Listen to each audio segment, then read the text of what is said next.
ॐ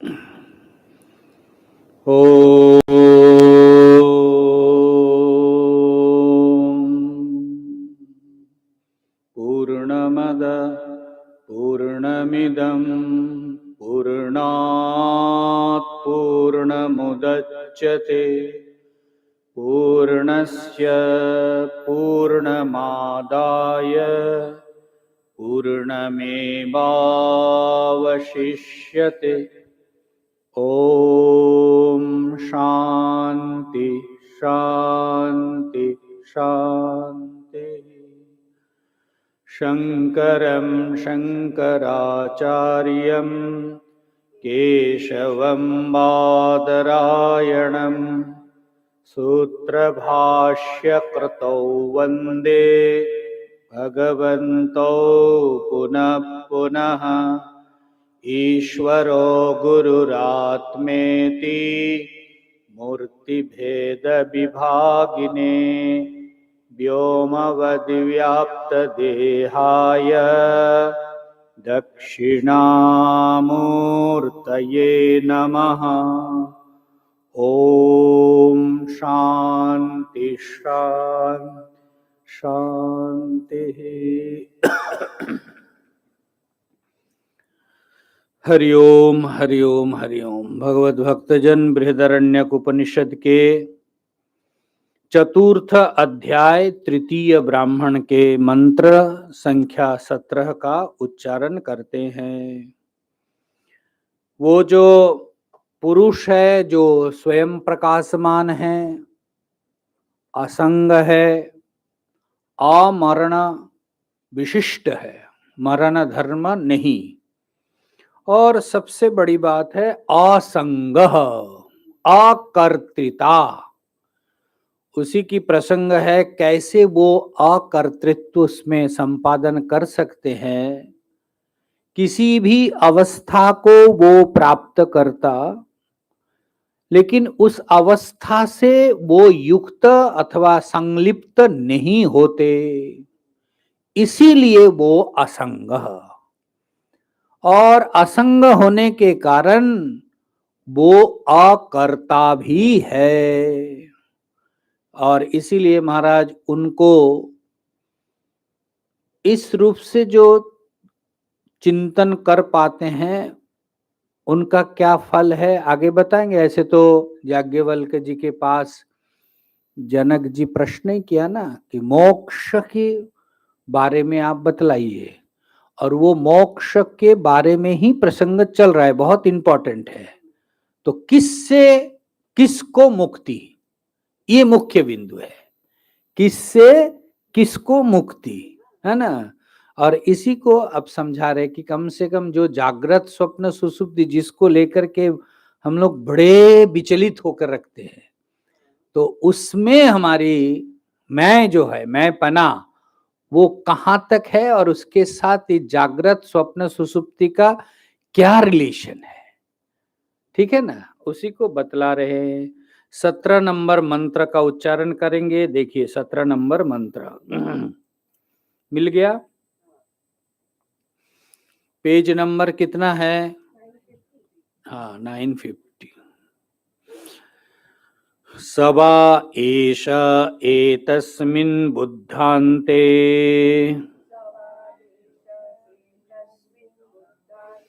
रत्वा चरित्वा दृष्टैव पुण्यं च पापं च पुनः प्रतिन्यायम् प्रतियोन्याद्रवति स्वप्नान्तायैव सवा एष एतस्मिन् बुद्धान्ते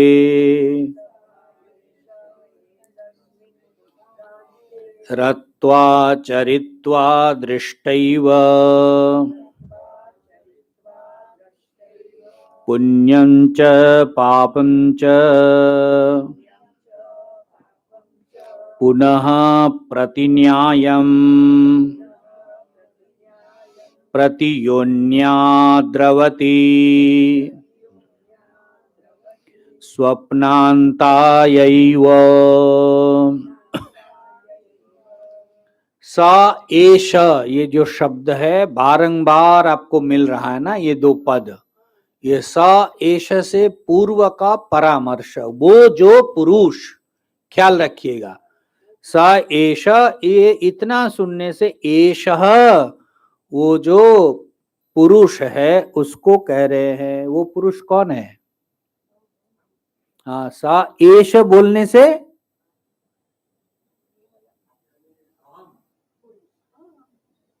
नहीं आ रहे कि नहीं? हाँ तो ठीक है, आ रहे कि नहीं? हम जब स एष कहीं और बैठा, ऐसा नहीं ये तब जाकर के मतलब हमारा चिंतन में इसलिए थोड़ा कि ये जो एष है अब जगा हुआ है। हाँ, ये जगा हुआ है। अब महाराज वो स्वप्न बिता करके जागृत में आए, स्वप्न का थोड़ा भी हिस्सा लेकर के बड़े खुश हो रहे, ऐसा तो लग नहीं रहा है। तो ये जो, और फिर स्वप्न से सुसुप्ति में घूम घाम करके आ गए। तो ये सबा एष, एष शब्द बोले संस्कृत यह, तो ये एष मतलब किसको इंडिकेट कर रहे हैं? ये इसमें मायने है। हाँ, एकदम परोक्ष नहीं है महाराज, वो आपके अप्रत्यक्ष है, एष, ठीक है ना।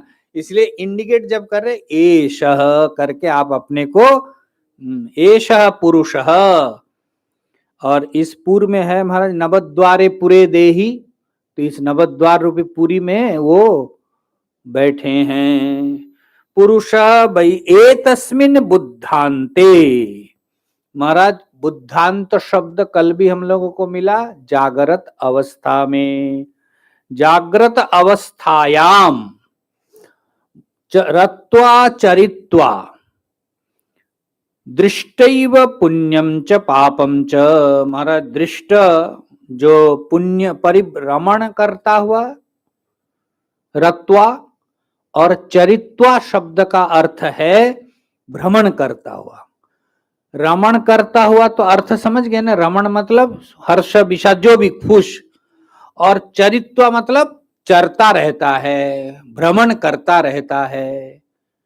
और ये सब करता हुआ क्या करते हैं? पुण्य और पाप को देखता रहता है, बड़ा ऑब्जर्वर बन करके वहां जो है देखता रहता है। चरत्वा रत्वा,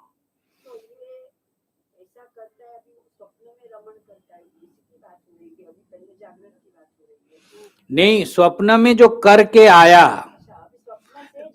हाँ, तो दोनों जगह आप कंफर्म हुए कि नहीं कि दोनों जगह जो है रत्वा चरित्वा वो वापस आते हैं, लेकिन जागृत में फंसेगा कि नहीं, प्रश्न ये है।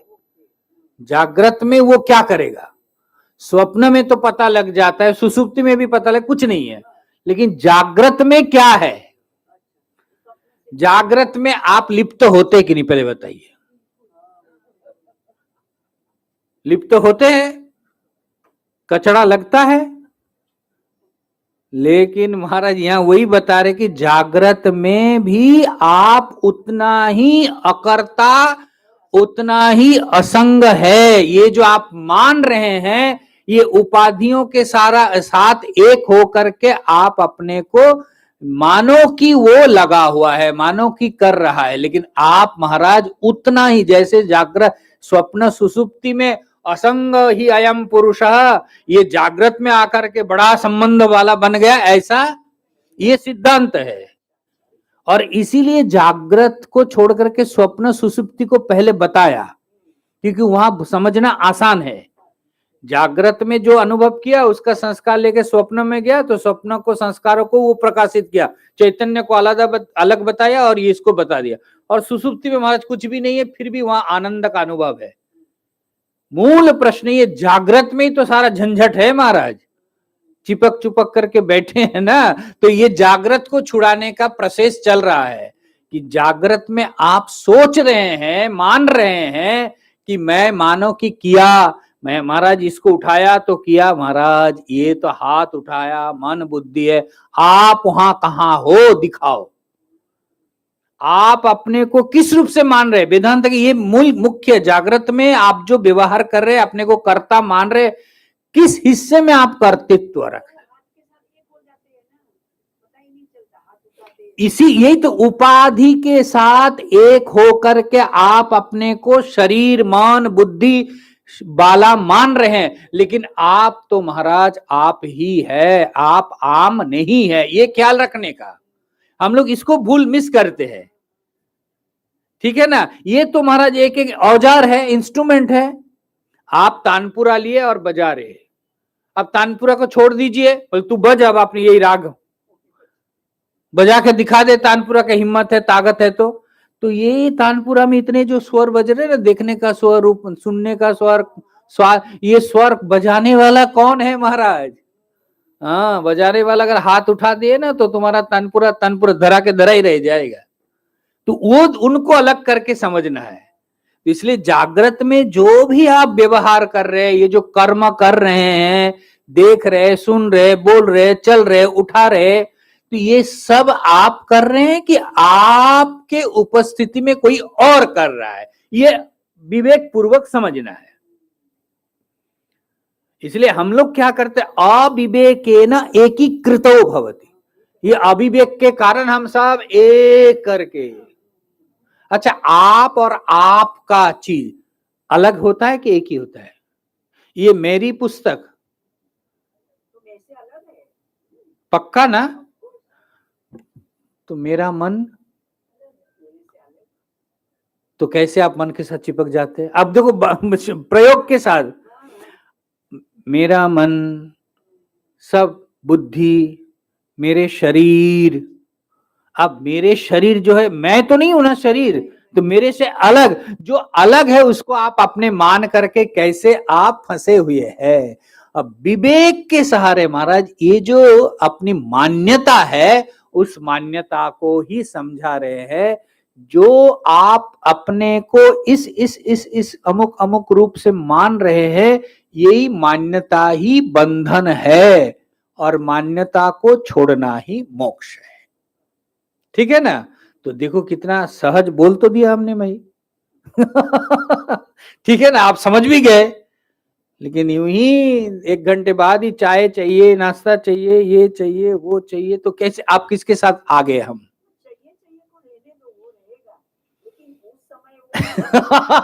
ये मामिन बहुत बढ़िया।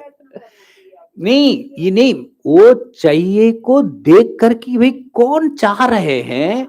और अगर आप मानो चाहिए, आप पी करके तृप्त हो गए, कौन तृप्त हुआ? जो अतृप्त था वो तृप्त हुए ना। तो आप अतृप्त कभी रहे? तो फिर कौन? ये देखो ये कैसी गड़बड़ है। अतृप्त ना, जिसको प्यास लगी वो ना पानी पी कर हाँ शांत हो गया, तो महाराज आप तो प्यास से अतीत है, आप तो सदा तृप्त है। तो कौन तृप्त हुए महाराज? ये शरीर यंत्र में ऑयल डालने पर जैसे वो जल्दी स्मूथली चलते, तो उसकी जरूरत है, वो मिला महाराज। आप उसमें कहीं भी कुछ में भी नहीं है। यही विविक्तकरणम, ये चैतन्य। इसीलिए तो यहाँ इसको भाष्यकार और अध्यास भाष्य में स्पष्ट लिखते हैं, तम प्रकाशवद विरुद्ध स्वभावयो। दो चीज है, चैतन्य और ये शरीर, दोनों महाराज तम प्रकाश, अंधकार और प्रकाश की जैसे दो धर्मी वाला है। और दोनों का प्रयोग क्या है? युष्मत् अस्मत् प्रत्यय। एक है मैं और यह है तुम। मैं शरीर के साथ तुम मेरा मेरा कह रहे ना, और मैं अलग ही हूं। विरुद्ध स्वभावयो हो इतरेतर, एक दूसरे से महाराज अध्यास होकर के, यही महाराज जन्म जन्मांतर से हम लोग जो है लपेट करके घूम रहे हैं। और इसीलिए इसी को छोड़ना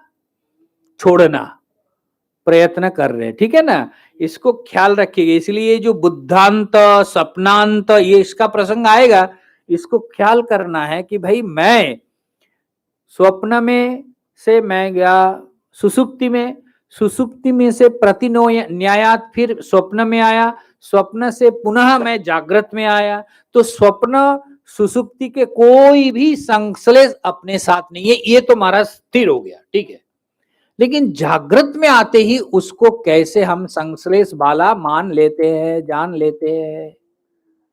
उसी को श्रुति भगवती और याज्ञवल्क्य ऋषि जनक जी को बार बार कह रहे हैं कि यहां भी जो संलिप्तता बोल रहे हो, समझ रहे हो, ये तो महाराज उपाधि के कारण है। स्फटिक है स्वच्छ, बिल्कुल सादा, शुद्ध शुभ्र, उसके पीछे आपने जपा कुसुम फूल रख दिया। अब सामने से दिख रहे महाराज स्फटिक लाल दिख रहा है, तो उसका वास्तविक क्या है? स्फटिक लाल है कि सफेद है?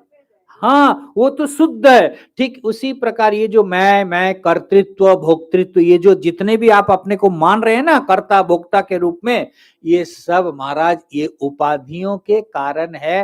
वास्तविक रूप में आप न तो करता है और न महाराज भोक्ता है, और आपके साथ कभी भी किसी का भी संग नहीं होता है, क्योंकि इसको पहले भी बता के आए हैं कि एक है अमूर्त और एक है मूर्त। मूर्त मतलब इंद्रिय ग्राह्य वस्तु और अमूर्त मतलब इंद्रिय से अतीत। तो एक इंद्रियातीत और इंद्रिय दोनों एक हो सकता है क्या? यही तो तम प्रकाशवद विरुद्ध स्वभाव। ठीक है ना? बारंबार इसको चिंतन करना चाहिए, और तब जाकर के महाराज ये आसान नहीं है, क्योंकि जन्म जन्मांतर न जाने कितनी बार इसी के साथ चिपक चिपक करके तो बैठे हैं ना। तो आजकल तो बहुत ये हमारे गुरुदेव इसलिए बोलते हैं कि जो हम लोग चिपकने का भी एक व्यवस्था है। ये जो जन्मदिन मनाते हैं, क्या कर रहे हैं महाराज? और संतों की वाणी है भाई, आप लोगों की मतलब आजकल तो बहुत संतों का भी बड़ा धूमधाम से मनाया जा रहा है। महेशानंद जी महाराज श्री आबू वाले, उनको उन्होंने बोला कि अच्छा बताओ, भगवान सत्य बोल रहे कि हमारी मान्यता सत्य है? तो नहीं भगवान, तो भगवान ने तो कहा हाँ अजन्मा अमरण धर्म तुम्हारे स्वभाव, तो जन्म कैसे मना रहे? अब बताओ, तो भगवान सच सच बोल रहे हैं कि तुम सच बोल? कैसे देखो विचार कर रहे हैं। उनके साथ कुछ दिन रहने का मौका मिला तो बिल्कुल ऐसे, तो वो विदेश से पढ़ा हुआ डॉक्टर थे, लेकिन इतना सुलझे हुए एक स्तंभ। तो लेकिन उनको देखा नहीं, बिल्कुल ऐसे ऐसा है। तो भगवान की वाणी को अगर सच मानो, तुम अजो नित्य है शाश्वत, तुम्हारा अज है, तो ये जन्म मतलब क्या? एक ओढ़ रहे हो ना अपने को। अज जो है उसका जन्मदिन मना रहे, तो भगवान झूठ होगा। ये दोनों में से किसी एक को झूठ बोलो, तुम अगर सत्य हो तो भगवान झूठ है, और भगवान के अगर सत्य मारो तो जन्म किसकी बात की? कितने सीधे इक्वेशन दे रहे। इसलिए महाराज हाँ बोले जन्मदिन मना, इतना बोलो कि ये शरीर का प्रकट,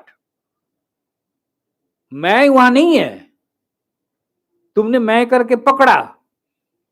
तो ये जो भाव है कितना स्वच्छ, ये देखिए ना, इतना देर तक हम चिंतन करें, थोड़ा सा तो डिटच जैसा दिखता है ना, कम से कम पहले तो यही खबर नहीं होता है कि अलग है। ऐसे एकम एक होकर के बैठा है महाराज, चित जड़ ग्रंथि इसी को बोलते हैं। और ये चित्त को अलग करना, जड़ को अलग करना, जो मैं नहीं हूं वो सब अलग करो। इसीलिए स्वप्न दृष्टांत सुसुप्त दृष्टांत इसको बताना जरूरी था। तो इसीलिए यहां भी बता रहे क्या है, जागृत अवस्था में भी महाराज रत्वा रमण करता हुआ, चरित्वा परिभ्रमण करता हुआ, और पुण्य पाप का दर्शन करता हुआ पुनः वो स्वप्न अवस्था में चले जाते। पहले क्या बताया था? स्वप्न से सुसुप्ति में गए, सुसुप्ति से स्वप्न में आए। अब जागृत में क्या कर रहे हैं आप? बोले जागृत में जो स्वप्न में किया वही कर रहा हूं। बोले ना, बोले वही कर रहा हूं, उससे बिल्कुल अलग कुछ नहीं। जागृत में भी आपने पुण्य पाप का केवल दर्शन कर रहे हैं। आत्मा जो है बिल्कुल किसी भी प्रकार से संलिप्त नहीं होते। तो लिप्त कौन हो रहे? बोले बस इसीलिए भोगायतनम शरीरम, शरीर से द्वारा जो आपने किया, आपको शरीर मिला, शरीर भोग करेगा। आत्मा को आप कुछ भोग नहीं दे सकते महाराज, वो सदा पूर्ण। ठीक है ना? इसलिए ये भाव इसको चिंतन करना है। इसीलिए यहाँ इतना तक बता करके स्वप्न अवस्था में स्वप्न जागृत से फिर वो जो है स्वप्न अवस्था के लिए चल पड़ता है, निकल पड़ता है। तो ये तीनों अवस्थाओं में कौन महाराज घूम सकता है? जो तीनों अवस्था से अलग होगा, तीनों अवस्थाओं से कोई संलिप्त नहीं होगा, और जो तीनों अवस्थाओं से भिन्न नित्य सत्ता होने वाला होगा। ठीक है ना? तो इसीलिए यहां तीनों को रखा कि जागृत स्वप्न सुसुप्ति तीनों में जो निरंतर भ्रमण करता रहता है वो है आप, वो है चैतन्य। हाँ, तीनों के साक्षी। इसीलिए तो कठोपनिषद में आया ना, तेभ्यो विलक्षण साक्षी। तेभ्यो मतलब जागृत स्वप्न सुसुप्तिभ्यो, उससे विलक्षण जो साक्षी चेता केवलो निर्गुणश्च। और वो कौन है वहां उपनिषद काले? तेभ्यो विलक्षण साक्षी चिन्मात्रो हम सदा शिव। वो चिन्मात्र स्वरूप है, वो परम कल्याण शिव स्वरूप है। तो वो जो सत्ता है उसी का प्रबोधन आपको उपनिषद करा रहे हैं। आइए अब चलिए भाष्य। सब सबई एष एतस्मिन् बुद्धान्ते जागरिते रत्वाचरित्वे इत्यादि पूर्ववत्। देखिए ये जो मूल मंत्र में है ना, रत्वा चरित्वा दृष्टैव पुण्यम पापम च, ये जितना अर्थ पहले मंत्र में बोल के आया है पहले पहले उतना अर्थ यहां भी समझ लेना चाहिए। इतना बोल करके खत्म किया। यत्र बुद्धान्ते किंचित पश्यति अनन्वागत तेन भवति असंग ही अयम पुरुषः। हाँ, इसलिए बुद्धांते मतलब जागृत।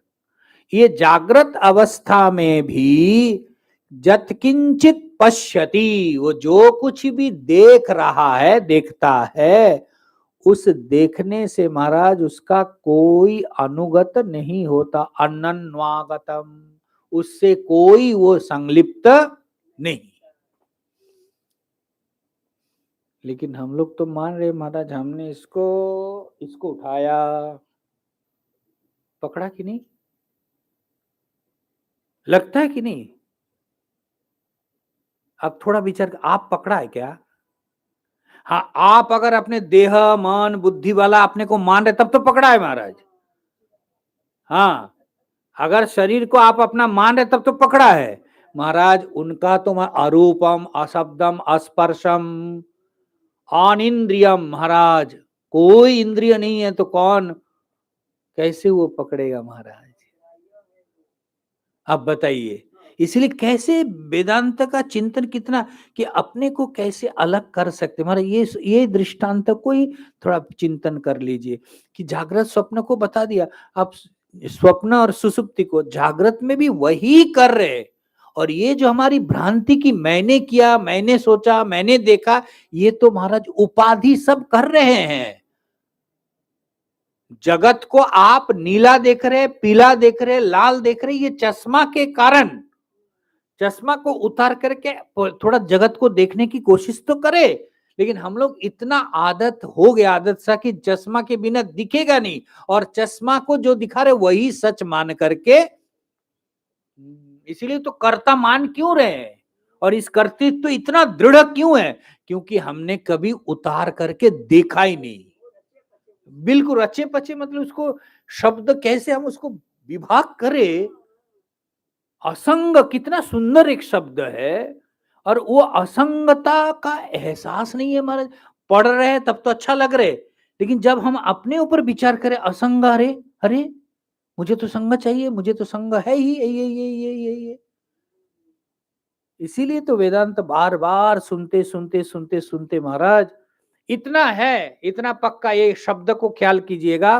अनन्वागतः, आप जागृत में भी अनन्वागत, कोई चीज कोई संबंध किसी के साथ आप अनुगत होते नहीं है, लिप्त होते, अनुगत होते नहीं है, चिपकते नहीं।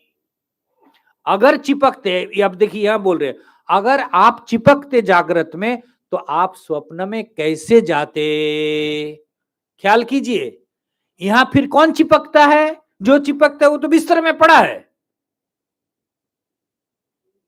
लेकिन जो अनुभव कर रहा था मैं पकड़ा रहूं, मैं उठा रहा हूं, वो तुम्हारा निकल पड़े, अब वो हमारा स्वप्न में गए।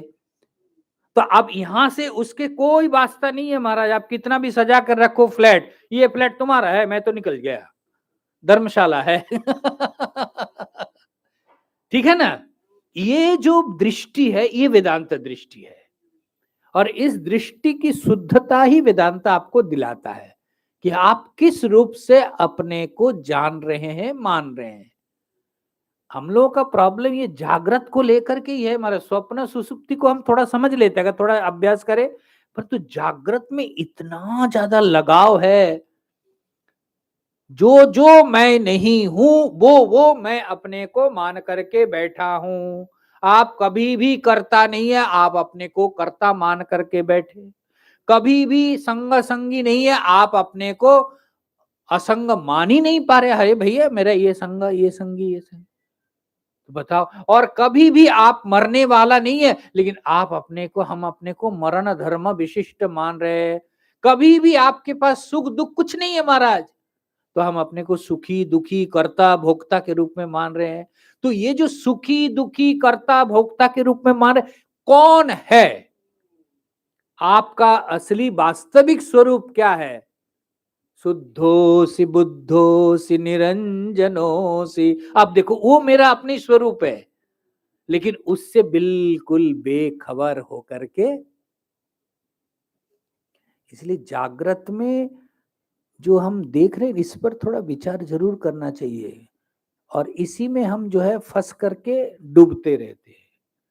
बिल्कुल अलग सत्ता है भाई, ये इन्होंने ये पूरे शरीर के अंदर, शरीर को उठा करके एक जैसे वर्क हब है, और यहाँ बैठे बैठे सब काम, लेकिन उसके साथ उसका कोई संबंध नहीं मारा है। अब यूं इसको जैसे खत्म हो, छोड़ो, चलो, बताइए, तो कौन चिपक रहा है महाराज?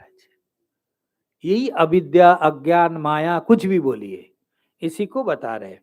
इसीलिए यहाँ बता रहे हैं दृष्ट, हाँ इतना बता दिया, यत्र तद बुद्धंते किंचित पश्यति अनन्वागतः तेन भवति। इसलिए महाराज उसी किसी के साथ भी उसका अनुगत संश्लेष नहीं है, तो फिर क्या है, कौन है ये? इसीलिए बता, असंग ही अयम पुरुषः, ये पुरुष जो है असंग है। ठीक है, ननु दृष्टैव इति कथम अवधार्यते, करोति च तत्र पुण्य पापे तत्फलं च पश्यति। अरे महाराज आप ऐसे कैसे बोल दे कि वो केवल देखता रहता है? पुरुष केवल दर्शन करता है, ये बताया ना, दृष्टैव पुण्य पापे, पुण्य और पाप को वो देखता है।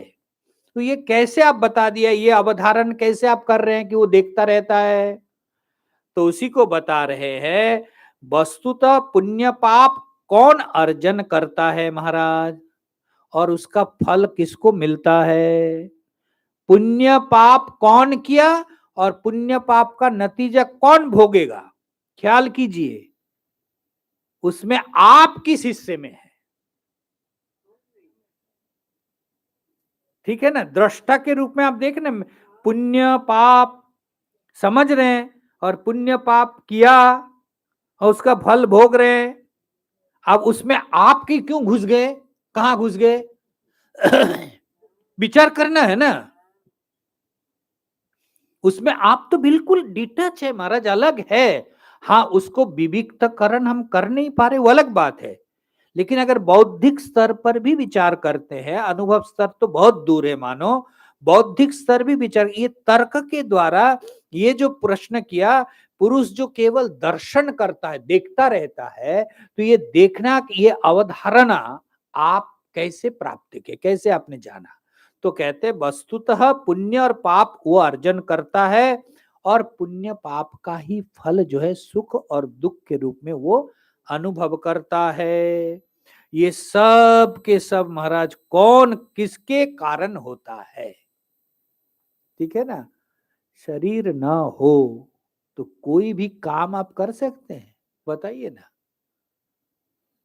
जो अवयव रहित है, निर्धर्मक है, वो आपका स्वरूप है, अवयव रहित। अवयव वाला तो महाराज वो अनित्य होगा, नाश होगा, क्षय होगा, और आप तो महाराज अवयव रहित तत्व है। तो जो निरवयव और जो अवयव वाला है उसको आप पकड़ करके आप अपना मान रहे, यही सबसे बड़ा अध्यास है। ठीक है, उसको आगे और स्पष्ट कर रहे, देखिए कैसे वो आप इसमें जगत में आनंद को उठा रहे। देखिए देखिए, दो तत्व है। जेलर जेल में जाता है समझ करके, ये रामकृष्ण का दृष्टांत बहुत सुंदर। जेलर कैदियों को देखने जेल में जाता है, वो भी जेल में जाता है जेलर, और कैदी भी जेल में जाता है। दोनों के जाने का अंतर होगा कि नहीं? क्या अंतर है? हाँ, एक तो ड्यूटी में उनको पता है कोई नहीं, वो मुक्त है, और एक हमारे भुगतने के लिए जा रहे हैं।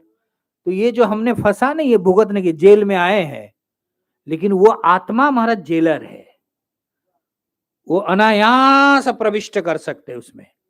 अगर आप अलग कर लिया और आपने अलग नहीं किया तो आप हमारा कैदी बन करके घूम रहे। कैदी है तो और क्या है, कितने सारा तो कितना सुंदर ख्याल रखना है कि दोनों ही जेल में जा रहे, बंधन में जा रहे, लेकिन एक कर्म के भोग के लिए बंध रहा है, और एक महाराज ऑब्जर्व करने के लिए जा रहे हैं। दोनों दोनों की जाने का बिल्कुल भिन्न निमित्त प्रवृत्ति। तो इसी प्रकार ये शरीर तो सबको मिला महाराज। ज्ञानी जो है इस शरीर में प्रविष्ट होता है तो उनको पता लगता है कि ये शरीर मैं नहीं हूं, इस शरीर के द्वारा आदि आदि काम होगा, लेकिन मैं तुम्हारा देखने वाला हूं। और हम जो है अज्ञान के कारण, अविद्या के कारण इस शरीर के साथ इतना रच पे, मेरे तबीयत ठीक नहीं, मेरी मन प्रसन्न नहीं है, आंख खराब है, ये दिमाग खराब है, ये सब आदि मैं करके, तो कौन दुखी होगा महाराज? जितना मैं किया उतना तो मैं माने मिमाए करना पड़ेगा।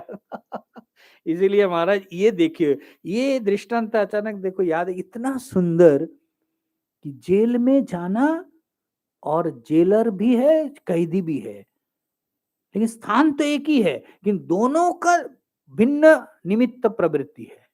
एक मजबूर होकर जा रहे और एक स्वतंत्र है, जा भी सकते नहीं भी जा सकते इस रूप से। तो जो स्वतंत्र, इसलिए तो वहां कहते हैं ना, जे मामेव ये प्रपद्यन्ते मायामेताम तरन्ति, भगवान गीता जी में कहते हैं ना, सब लोग माया के बंधन में पड़े हैं। तो भाई कब मुक्त होगा, कैसे मुक्त हो सकता है माया से? तो मामेव ये प्रपद्यन्ते, बस मेरे शरण में आते हैं तो उसको हम मुक्त कर देते हैं।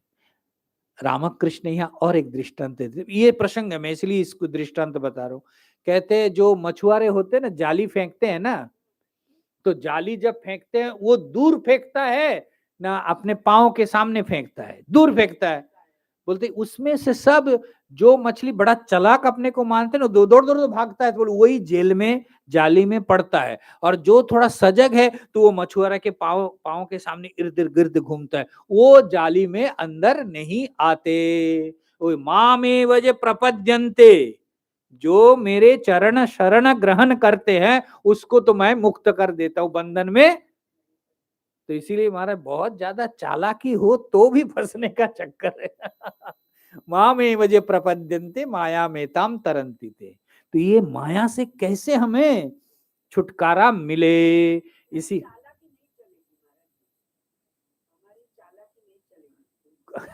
यहाँ क्या कहीं नहीं चालाकी चलेगी, ये तो अभी चल पड़े अलग। ये चालाकी, अब चालाकी मतलब कि यही मूर्खता है, ये अज्ञानता है, और क्या है? हम मान रहे हैं इसे। हाँ, तो फिर इसीलिए तो यहाँ इसीलिए बोल रहे, क्या बता रहे देखिए, ननु दृष्टैव इति कथम अवधार्यते करोति च तत्र पुण्य पापे तत्फलंच भवति। हाँ, ये तो प्रश्न उठाया हमने, बोला भी कि भाई पुण्य पाप का वो दर्शन करता है, वो अरे करता है तभी वो फंसता है। आप ऐसे कैसे बोल के दर्शन करता है? उत्तर दे रहे न कारकावभासकत्वेन कर्तृत्वोपपत्तेः आत्मना एवायं ज्योतिषा आस्ते इत्यादिना आत्मज्योतिषा अवभाषितः कार्यकरण संघातो व्यवहरति तेन अस्य कर्तृत्वम् उपचर्यते न स्वतः कर्तृत्वम्। हाँ, आप कैसे कर्ता बन गए ये देखिए बता रहे। प्रश्न ये किया कि भाई वो कर्म किया, पुण्य पाप, उसी का फल भोग कर रहे, आप उसमें कैसे कह रहे हो कि वो नहीं करता है? तो उसी का उत्तर दे रहे हैं कि देखो, ख्याल करो आप कि जो आप ये जो कर रहे हैं आप जो कुछ भी कर रहे हैं, देख रहे हैं, तो उसका मूल कारण है कारक अगर न हो, कर्तृत्व का उपचय कर सकते हैं? आंखें अगर न हो, रूप देख सकते हैं? ख्याल करने लायक है। तो कारक कौन हो गया? इंद्रियां। कारक इंद्रिय। रूप ग्रहण करने के लिए आपके पास एक इंस्ट्रूमेंट है, कारक है, वो चक्षुर इंद्रिय। अगर चक्षुर इंद्रिय न हो तो आप रूप ग्रहण कर सकते हैं? इसमें आत्मा जो चैतन्य, उसका क्या वास्ता है महाराज? ख्याल करने लायक है। सेकंड स्टेप जा रहे हैं, वो सेकंड स्टेप है, वो आपके मन में आ गया, मैं समझ रहा हूं। लेकिन ये जो आंख है वो रूपक ग्रहण कर रहे हैं, तो ठीक है, रूपक ग्रहण करने में आंख है, उसमें मैं कहां हूं? हाँ, अब तृतीय प्रश्न है भाई, दूसरा, कि भाई ये आंख को आंख बनाने वाला जो है ना, चैतन्य प्रकाश करने में, वो है मैं। तो भाई वो तो अलग ही रहा ना महाराज। दीपक जल रहा है, उससे सब लोग प्रकाशित हो रहे, सब कुछ देख रहे, तो दीपक के साथ उसका कैसे संबंध बना? उसके प्रकाश से ये जो है सामर्थ्य मिला इसको, और ये देखा, तो देखने वाला और ये दोनों फंसेगा। वो जो उनकी, उनसे क्या फंसना है? ये ख्याल करने लायक है। प्रकाशक, ये सारे इंद्रियों के जो प्रकाशक है, अवभाषक है, उसको ख्याल करना है। इंद्रिय एक एक शब्द, स्पर्श, रूप, रस को उठा रहे, भोग रहे, ठीक है, इंद्रिय की सामर्थ्य है और ये विषय है। परंतु इंद्रिय सामर्थ्य कहाँ मिला? बोले वो प्रकाश से वो प्रकाशित हो रहे। लेकिन ये जो प्रकाश प्रकाश करने वाला है, वो क्यों इसका फालतू के स्पर्श लेगा? ख्याल करने लायक है, बहुत इंपॉर्टेंट है, बहुत मस्त भी है। ठीक है ना? टॉर्च लाइट के द्वारा आप सामान देख रहे हैं, काला, पीला, लाल। महाराज वो प्रकाश के अंदर वो काला, पीला, लाल का कुछ अंश आ जाता है?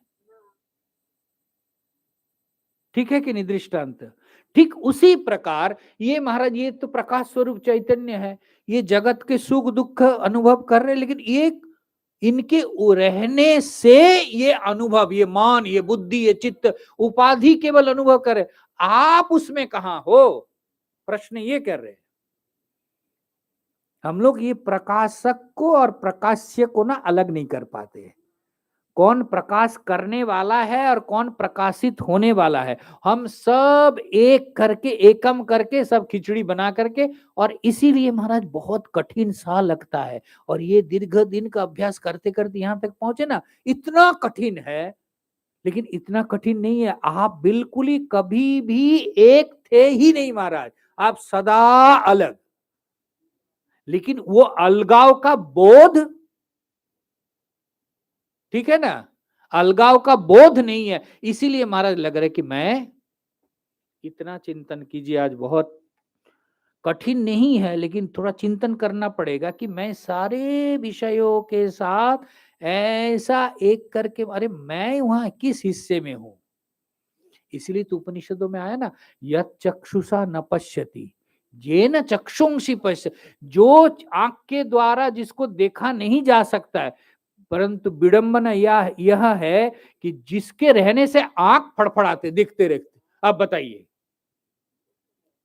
कितना निर्लिप्त चीज है, कितना मेरे को कुछ नहीं चाहिए, तुम क्रेडिट लेते जाओ। और हम लोग क्रेडिट लेकर के उसको बदनाम कर, तू ही कर रहा है, तू ही पकड़ करके घिस रहे है ना।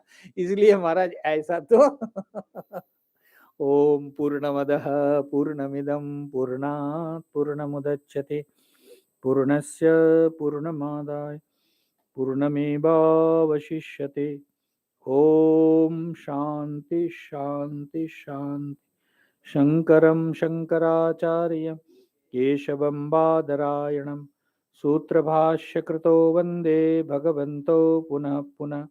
ईश्वरो गुरुरात्मेति मूर्तिभेदविभागिने व्योमवद्व्याप्तदेहाय दक्षिणामूर्तये नमः। ओम शांति शांति शांति। नमः पार्वती पते हर हर महादेव।